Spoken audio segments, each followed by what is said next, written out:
जो नेपाल से आ रही है, जहां अभी भी हालात बेहद तनावपूर्ण बने हुए हैं। काठमांडू की सड़कों पर आज दिन निकलते ही एक बार फिर प्रदर्शनकारी उतर आए हैं और ये हालात तब हैं जब काठमांडू में कर्फ्यू लागू है। कर्फ्यू के बावजूद ये प्रदर्शनकारियों का हुजूम सड़कों पर उतरा हुआ है, आगजनी कर रहा है, नारेबाजी कर रहा है। विरोध प्रदर्शन फिर से आज धधक रहा है और यही ग्राउंड जीरो पर मौजूद हैं हमारे सहयोगी जगविंदर पटियाल। सीधे आपको लेकर चलेंगे काठमांडू जगविंदर पटियाल के पास और जरा जानते हैं जगविंदर पटियाल से सबसे पहले अभी की तस्वीर क्या है। जगविंदर, देखिए रोमाना, काठमांडू में जो संसद भवन है उसके बाहर भीड़ लगती जा रही है और ये सरकार पर सीधा सीधा दबाव है कि गोली के बावजूद, 19 लोगों की जान गंवाने के बावजूद, 500 से ज्यादा लोगों के जख्मी होने के बावजूद भी सरकार के प्रति लोगों का गुस्सा कम नहीं हो रहा है, बल्कि ये बढ़ता ही जा रहा है। मुझे ये लगता है कि आज शाम तक केपी ओली सरकार रहेगी या जाएगी, इस बारे में फैसला हो जाएगा, क्योंकि एक एक कर केपी ओली के कैबिनेट मंत्री अपने पदों से हटने लगे हैं। एक कैबिनेट मंत्री के घर पर, जो सूचना एवं प्रसारण मंत्रालय देखते हैं, उनके घर पर पृथ्वी सुब्बा गुरंग उनका नाम है, घर पर आग लगाई गई है। जबकि कृषि मंत्री और गृह मंत्री, इन दो का इस्तीफा हो चुका है। एक बार रोमाना मैं आपको तस्वीर दिखा देता हूं। यह तस्वीर संसद भवन के बाहर बढ़ती हुई उस भीड़ की है जो कल की घटना के बाद और सोशल मीडिया बैन होने के बाद केपी ओली सरकार के भ्रष्टाचार को सोशल मीडिया पर बेनकाब करने के लिए सड़कों पर निकली है। उस भीड़ का गुस्सा आज भी कम नहीं हो रहा है और युवा पुलिस के साथ बहस कर रहे हैं। 2 लेयर्स में पुलिस की टीमें इस भीड़ को रोकने के लिए खड़ी हैं। ये भीड़ जो संसद भवन के बाहर बाजार है उसमें से इकट्ठी होकर संसद भवन की तरफ बढ़ रही है, उसी संसद भवन की तरफ जहां कल न्यू बायनासौर इलाके में हिंसक झड़प हुई थी। लोगों ने पार्लियामेंट के अंदर घुसने की कोशिश की, चारदीवारी को तोड़ा गया, जो कंटीली तार थी उनको तहस नहस किया गया, सारे ग्रिल तोड़े गए और उसके बाद 19 लोगों की पुलिस एक्शन में जान गई। लेकिन ये देखिए, पानी की बोतलें आने का सिलसिला शुरू हुआ, पत्थर, ये देखिए, ये पानी की बोतलें आ रही हैं, पानी की बोतलें और पत्थर आने लगे, ये पथराव शुरू हो गया है। पानी की बोतल से पथराव की तरफ शुरुआत हुई है। अब हम इस रेंज में हैं, अब इस रेंज में है, थोड़ा सा रोमाना देखना होगा कि अभी, क्योंकि हमने जो है वो एंटी रॉयट्स गियर भी नहीं डाले हैं। यहाँ ये माना जा रहा था कि इतनी अग्रेसिव भीड़ नहीं होगी, बावजूद उसके लोग पानी की बोतलें और पथराव फेंकने लगे, लेकिन उनको, पत्थर फेंकने वाले लोगों को रोका गया। दूसरी तरफ से ये कहा गया कि आप पत्थर मत फेंकिए, ये प्रदर्शन सरकार के खिलाफ है, इसमें पुलिस के खिलाफ इस तरह का एक्शन नहीं लेना है।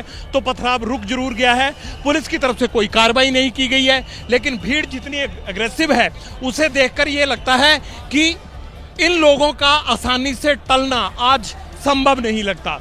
कुछ ही लोग हैं, देखिए ये गन देखिए, ये पैलेट गन है जो रबर छोड़ती है, ये लोग तैनात किए गए हैं, उधर बंदूक है लेकिन इनका इस्तेमाल नहीं हो रहा है। वो देखिए टीयर गैस है, ये टीयर गैस छोड़ने वाली है, जो टीयर गैस के शेल हैं उनको तैनात कर दिया गया, लेकिन बाकी सब लोग डंडे के साथ हैं, पत्थर को रोकने के लिए केन शील्ड के साथ हैं। सबके पास हथियार नहीं है, क्योंकि 19 लोगों की जान जाने के बाद अब सरकार कोई जोखिम नहीं लेना चाहती, लिहाजा टीयर गैस को और जो रबर बुलेट्स हैं उन लोगों को अपनी अपनी बंदूकें जो है वो हवा की तरफ करने का टाइम आ गया है। लेकिन लोग जनरेशन जेड सपोर्ट, ये जेन जेड सपोर्ट के नाम से हाथ में अपने अपने पोस्ट कार्ड उठाए हुए, पर्चे उठाए हुए ये भीड़ यहां जमा है। पथराव की कोशिश हुई थी लेकिन अब रुक गई है और पुलिस किसी भी तरह से अभी बल प्रयोग नहीं कर रही है, आर्मी यहां नहीं है। अभी कर्फ्यू लगाया गया है, लेकिन कर्फ्यू जैसी कोई स्थिति नहीं है पार्लियामेंट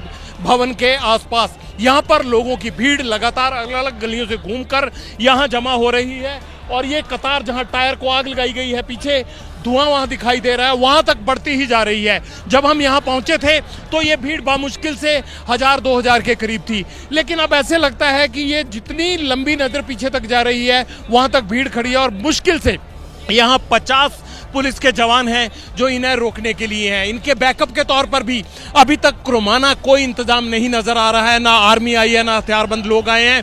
केवल एक आदमी SLR के साथ तैनात है, एक आदमी पैलेट गन के साथ तैनात है और दूसरा एक आदमी जो है वो टीयर गैस शेल के लिए यहां पर खड़ा किया गया है। गिने चुने हथियार हैं क्योंकि कोई भी कल जैसी अप्रिय घटना को अंजाम ना दिया जाए, लोगों पर जोर जबरदस्ती बल प्रयोग या गोली ना चलाई जाए, उन चीजों को ध्यान में रखते हुए ऐसा किया गया है। लेकिन भीड़ अग्रेसिव हो रही है। अब देखते हैं कि ये एग्रेशन खत्म कहां होता है और इस एग्रेशन के आगे कहीं ना कहीं मुझे ये लगता है कि KP ओली की सरकार हांफने लगी है। जब कहते हैं ना कि जनता आ रही है सिंहासन खाली करो, नेपाल में वही हालात बन गए हैं। जनता आ चुकी है, पार्लियामेंट भवन के बाहर खड़ी है।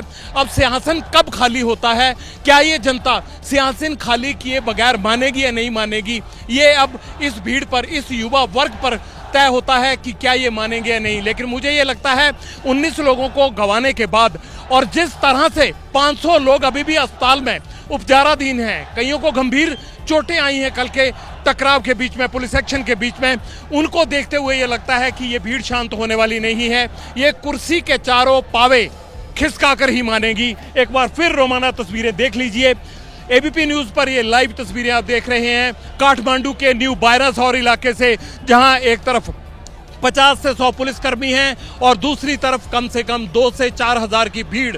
जहां तक मेरी नजर जाती है ये पूरी गली अंदर को कर्व तक जाती है, वहां तक लोग ही लोग नजर आ रहे हैं और ये लोग लगातार बढ़ते जा रहे हैं। अब लोगों की ये भीड़ किस अंजाम तक जाएगी। सोशल मीडिया बैन को लेकर शुरू हुए काठमांडू की सड़कों पर ये प्रदर्शन पूरे नेपाल में फैल चुके हैं। KP ओली के अपने गृह जिले कोशी प्रोविंस में भी उनके घर के बाहर इसी तरह के हालात बताए जा रहे हैं। भारत और नेपाल की सीमा पर चौकसी बढ़ाई गई है। तमाम स्कूल कॉलेजेस यहां पर बंद कर दिए गए हैं। पहली बार ऐसा हुआ है कि स्कूलों के बच्चे भी इस प्रदर्शन में आ रहे हैं।